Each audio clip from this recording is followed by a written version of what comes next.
이렇게 느낌이 올 수가 있거든요. 그래서 굳이 옛날 편을 적는다면은요, 제 생각에는 임목 열고 사람 머리카락 적은 다음에 그 다음부터 인물하고 계속 적으면, 예, 한 번은 그래도 적어주면, 그러면 야, 이거 최근 계정 알고 있구나라고 채점자한테 보여줄 수 있을 것 같다는 생각이 들어요. 그래서 되도록이면 최근 계정 쓰는 게 좋긴 좋습니다. 그런데 이제 어떤 이런 내용에 의해서 반복적으로 나온다면 불편하거든요. 굉장히 불편해요. 지금도 저도 불편합니다. 동물의 부드러운 털, 동물의 거친 털. 그냥 섬수모, 조섬 얼마나 간단하고 편합니까?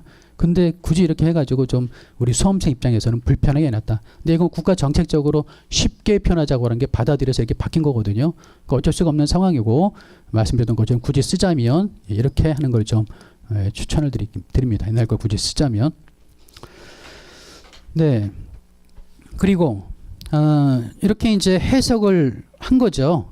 이럴 경우 어떤 경우는요, 뭐 그런 경우는 거의 못 봤는데, 영문과 국문이 상충한다면 어떤 게 먼저 적용될까요? 보통은 영문이 많은데요, 저희는 국문입니다. HS는 관세일표는 국문이 먼저 우선순위가 있다라고 보시면 될 것 같아요. 관세법 별표에 나와 있죠. 그러니까 우리나라 법을 먼저 받아들이긴 했지만 관세법을 먼저 정의한다 라고 보시면 되겠습니다. 또 4조를 보겠습니다. 3조는 채학국의 의무고요. 그래서 뭐 기본 내용은 6단위 번호 수준까지 기본적으로 지켜야 된다라는 내용입니다. 다음에 4조는 개발도상국 얘기가 나오죠. 개발도상국에 대한 부분적 적용이라고 되어 있습니다. 그래서 거기 뭐 내용 1번, 뭐 2번, 3번을 넘어갈게요.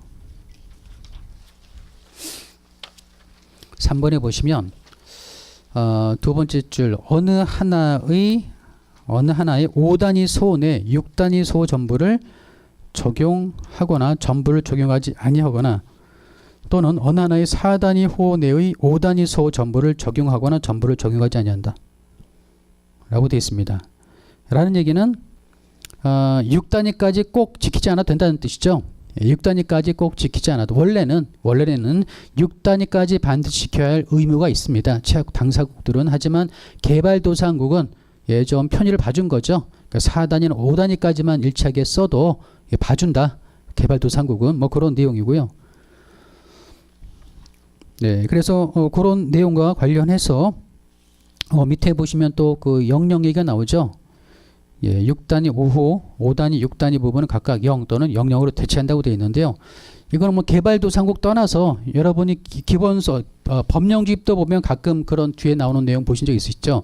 어떤 호에 뒤에 00이라고 되어 있는 것들이 있습니다. 호는 지금 기억이 안 나니까 여하튼 지금 적어드린 건 틀리니까 그냥 듣고 넘어가시면 될 것 같아요. 2710 지금은 1과 2, 9 세 가지로 쪼개져 있지만 예전에는 2710 00이었습니다. 00. 그렇다는 얘기는 6단위까지 세계 공통이잖아요. 지금은 바뀌었습니다만 6단위까지는 세계 공통이니까 여기가 뭐가 분리되죠? 석유가 분리되잖아요. 석유는 671000에 딱 끝나고 세분 안 돼 있다. 그래서 이렇게 뒤에 00이라면 4단위가 하나밖에 없다는 뜻입니다. 4단위 밑에 6단위가 하나밖에 없다는 뜻이에요.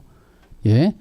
그런데 이게 바뀌었다 그랬죠? 이게 바뀌었다. 지금은 2710 1, 2710 2, 2710 9 이렇게 세 가지로 쪼개졌습니다.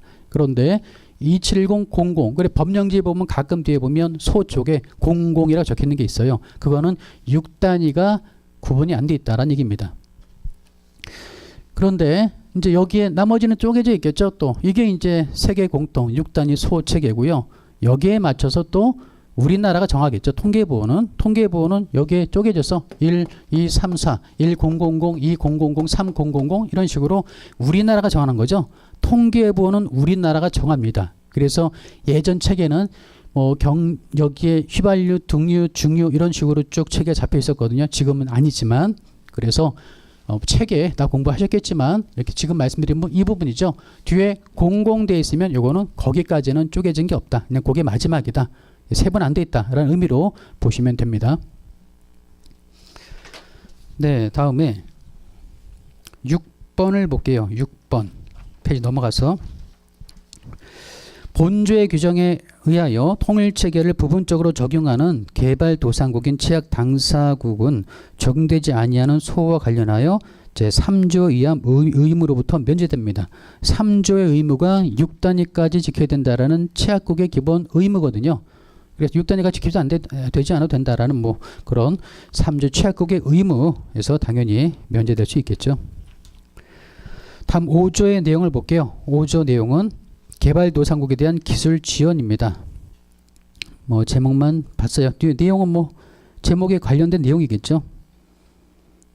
예, 인적 훈련, 뭐 기술 지원, 통일체계에 대한 개정에 따른 최신의 것으로 전환된 상태 유지하고 뭐 조언을 제공한다라고 되어 있습니다. 뭐 일반적인 내용이죠.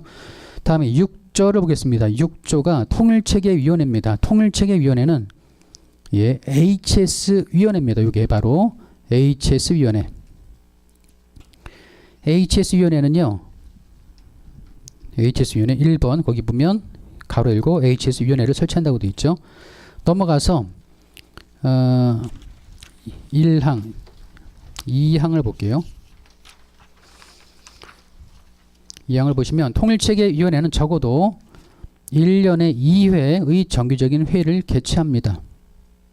두 번 최소한 2회. 다음에 4항에 보시면 각 취약 당사국들은 HS위원회에서 하나의 투표권을 가집니다. 예, 하나의 투표권을 가진다. 나머지 추가적인 설명 나와 있고요. 다음 넘어가서 5항을 볼게요. 통일체계 HS위원회는 동위원회의 의장과 1인 또는 2 이상의 부의장을 선출합니다.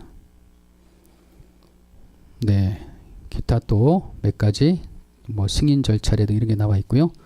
다음 넘어가서 7조를 볼게요. 7조는 위원회의 직무입니다. 위원회의 직무. 이 위원회의 직무가요. 오래됐습니다만 1982년 기출문제였습니다.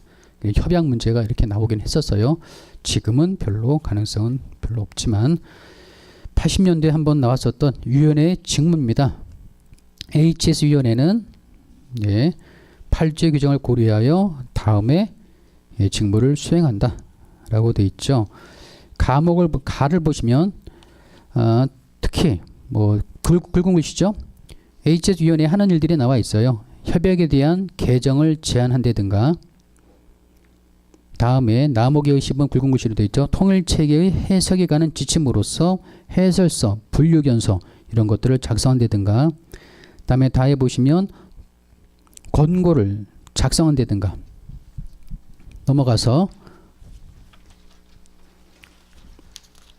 다음 말을 보시면 통일체계위원회가 자발적으로 또는 요청에 따라 통일체계상의 품목별에 관한 문제에 대한 정보 또는 지침을 제공합니다.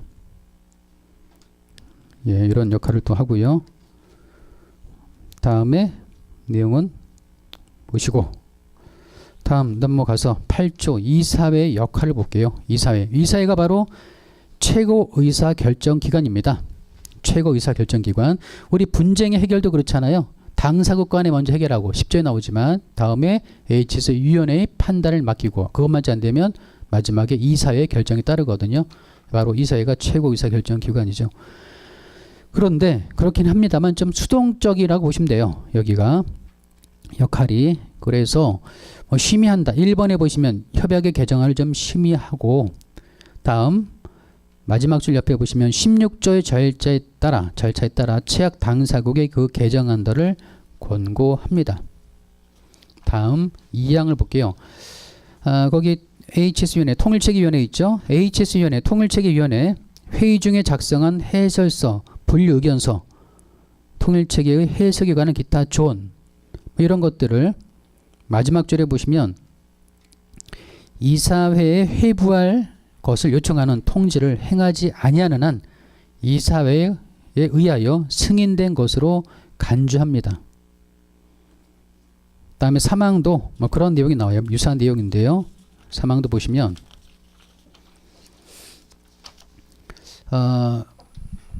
사망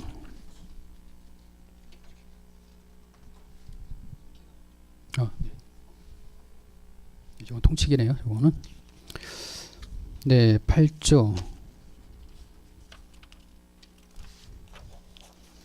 8조 사망을 보시면 사망